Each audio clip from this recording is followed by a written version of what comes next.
El libro de Jueces.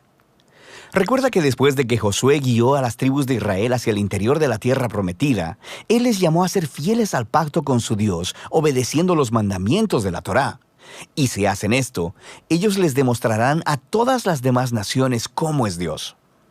Así que Jueces comienza con la muerte de Josué y básicamente cuenta la historia del completo fracaso de Israel. El nombre del libro viene del tipo de líderes que Israel tuvo en este periodo. Antes de que tuvieran reyes, las tribus fueron gobernadas por jueces. Ahora, no pienses en algo como una corte.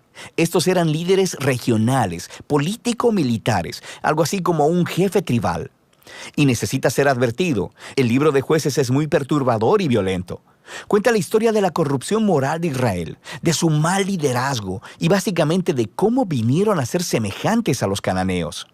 Pero esta triste historia también debe generar esperanza para el futuro, y puedes ver esto en la manera en que el libro está diseñado. Hay una larga introducción que prepara el escenario para el fracaso de Israel, porque ellos no expulsan a los cananeos que quedaron. Luego tenemos la gran sección principal del libro, con historias acerca de la creciente corrupción de los jueces de Israel. Y la progresión de la narración muestra cómo los líderes de Israel pasan de bastante buenos, a malos y a peores. La sección final es bastante perturbadora y muestra la corrupción del pueblo de Israel en su totalidad. Así que profundicemos para explorar un poco más cada parte. La sección inicial comienza con las tribus de Israel en sus territorios en la tierra prometida.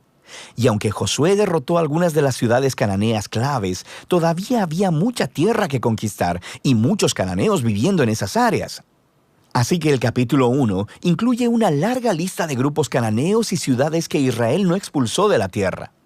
Ahora, recuerda, el objetivo de expulsar a los cananeos era evitar que Israel adoptara la corrupción moral y la manera de adorar a sus dioses mediante el sacrificio de niños. Dios llamó a Israel a ser un pueblo santo, y esto no estaba sucediendo. El capítulo 2 describe cómo Israel simplemente se estableció junto a los cananeos y adoptó todas sus prácticas culturales y religiosas, y la historia se detiene justo aquí. Por casi un capítulo entero, el narrador nos da una vista general de todo lo que está a punto de suceder en el cuerpo del libro. Esta parte de la historia de Israel, dice el narrador, es una serie de ciclos en espiral descendente. Israel se vuelve como los cananeos, así que pecarían en contra de Dios. De manera que Dios les permitiría ser conquistados y oprimidos por los cananeos, y eventualmente los israelitas verían su error y se arrepentirían. Así que Dios levantaría a un libertador, un juez de entre Israel, que derrotaría al enemigo y traería una era de paz. Pero Israel eventualmente volvería a pecar, y el ciclo volvería a empezar. Este ciclo provee el diseño literario y el flujo de la siguiente sección principal del libro. Se repite para cada uno de los 6 jueces principales cuyas historias se relatan aquí.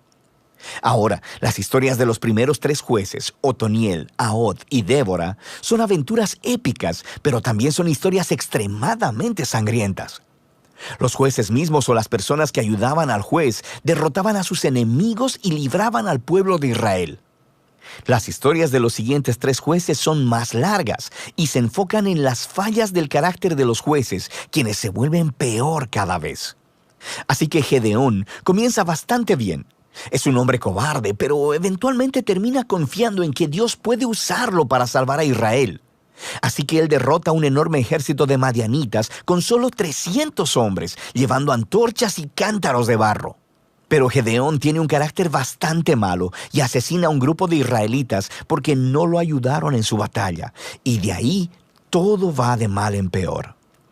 Él hace un ídolo con el oro que ganó en sus batallas, y después que él muere, todo Israel adora al ídolo como a un dios, y el ciclo comienza otra vez. El siguiente juez principal es Jefté, quien es algo así como un matón de la mafia que vive en las montañas. Y cuando las cosas se ponen muy mal para Israel, los ancianos vienen a él y le ruegan por su ayuda. Y Jefté era un líder muy efectivo.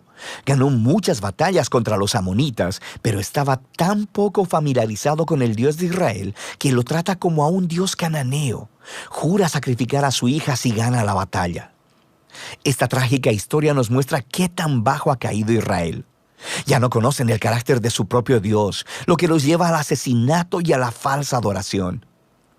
El último juez, Sansón, es por mucho el peor. Su vida empezó con mucha promesa, pero a él no le importa el Dios de Israel. Era promiscuo, violento y arrogante. Ganó brutalmente batallas estratégicas contra los filisteos, pero a costa de su propia integridad, y su vida termina con un violento asesinato en masa. Ahora, una nota rápida. Notarás un tema repetido en la sección principal del libro. En momentos claves, el Espíritu de Dios empoderará a cada uno de estos jueces para lograr grandes actos de liberación. Ahora, el hecho de que Dios use a estas personas realmente arruinadas no significa que valide todas o aún algunas de sus decisiones.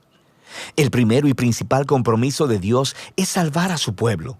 Pero todo lo que tiene para trabajar son estos líderes corruptos, así que Él obra a través de ellos.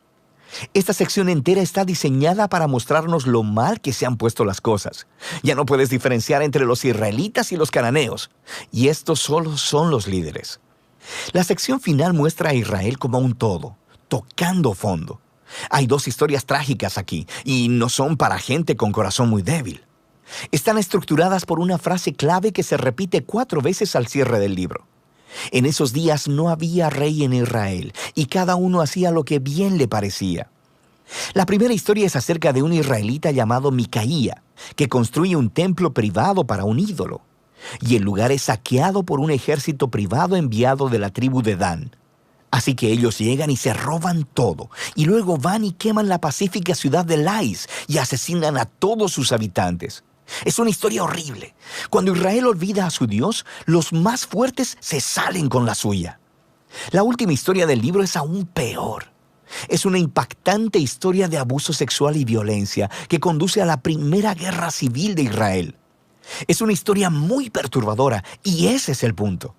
Se supone que estas historias sirvan como advertencia. El descenso de Israel a la autodestrucción es el resultado de apartarse del Dios que los ama y quien los salvó de la esclavitud en Egipto. Israel necesita ser librado de nuevo, ahora de ellos mismos. El único rayo de esperanza se encuentra en esta frase repetida en la última parte del libro. De hecho, forma la última oración de la historia. No había rey en Israel. De manera que el escenario está listo para que los siguientes libros cuenten los orígenes de la familia del rey David, el libro de Ruth y también los orígenes del reinado mismo en Israel, el libro de Primera de Samuel. Pero la historia de los jueces tiene valor como tragedia.